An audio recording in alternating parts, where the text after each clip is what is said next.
Hi everyone, my name is Matthew Wood, journalist at Africa Print and Sign Africa, and I'll be interviewing Ben Gossage, B2B Sales and Marketing Director for Canon Central and North Africa, who will be talking about Canon's vision to grow their reach in the African market, touching on the future of the printing industry in Africa and more. So welcome, Ben.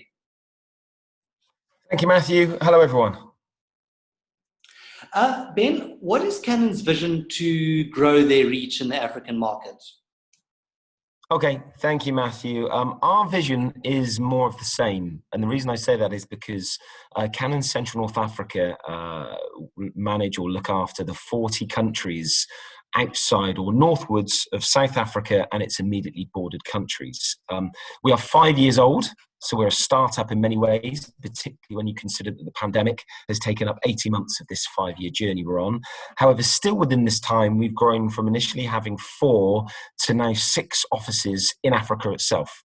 Now, this is incredibly important to us because the reason Canon Central North Africa exists is because of a lot of market research, a lot of talking, a lot of in-country, in-continent visits and meetings, trying to understand what the population wants. And what we found was what the population wanted was for a vendor to be present, to be there, to be visible, to be close, to be working with our customers and partners. So our vision is to be present, is to be close, and I can only see that investment into Africa continuing, and the 6 offices, I'm sure in the future, will increase to many, many more. Great. And can you touch on the future of the printing industry in Africa? Yeah, I think like Africa, it's going to grow. Of course, we have pressures which come up from up high, which is globally print volumes are decreasing. Everyone, whether you've got a mobile telephone bill or a bank statement, everyone is very aware of the fact that you may no longer get that delivered through the post or by courier. You may choose to have it by email or even WhatsApp or in some cases SMS. So for sure there is pressure on the print industry.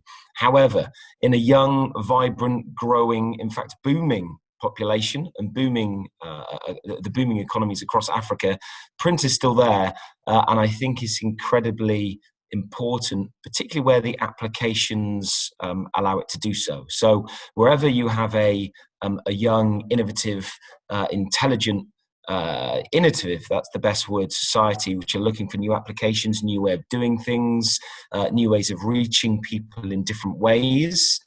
It could be personalization, it could be using clever graphics, it could be using AI, QR codes, you name it.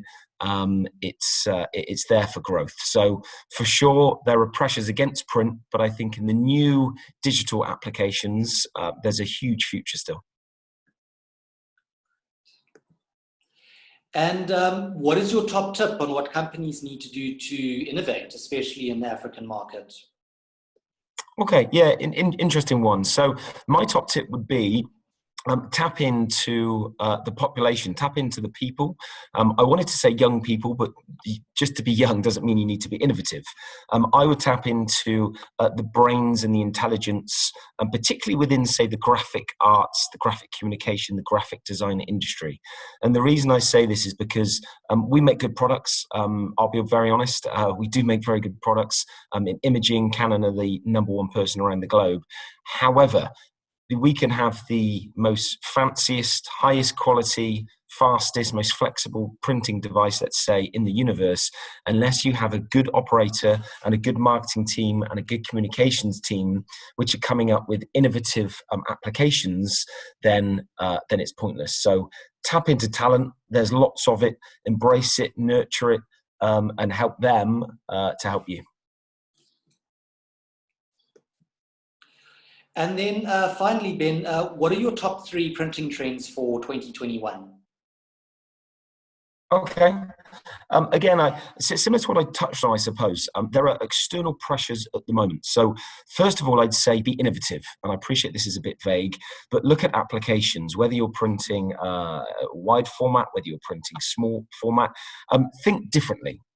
And what I mean by that is, for instance, personalization is a big thing. We have digital technology. Digital technology means that whether you print one piece or whether you print a million pieces, it doesn't actually matter.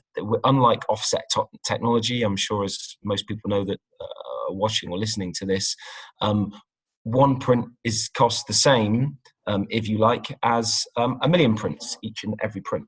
Offset technology uses plates, for instance, as offset would suggest, and therefore long runs are very important. So I think personalization is key. Innovation for sure is key, and I think finally the hybrid world, bringing in digital and truly digital into physical print. And like I said earlier again, this could be done through QR codes, this could be done through quite simple barcodes, this could be done through augmented reality. There are different ways of combining things, and for sure, this is the way the future's going. And COVID-19, if anything, unfortunately, for all the bad things it's given the world, has given us a few positive things. So very quickly, I'll give you an application such as menus aren't being printed so much in restaurants and bars.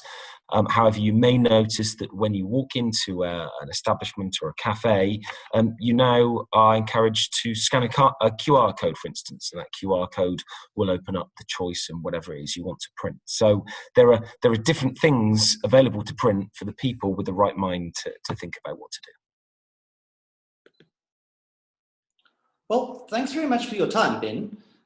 To those watching, stay safe. You can view more informative content like this on www.africaprint.com/live or www.signafrica.com/live. Thanks very much once again, Ben. And to those watching, bye for now. Yes, indeed. Thank you, Matthew. Bye to everyone.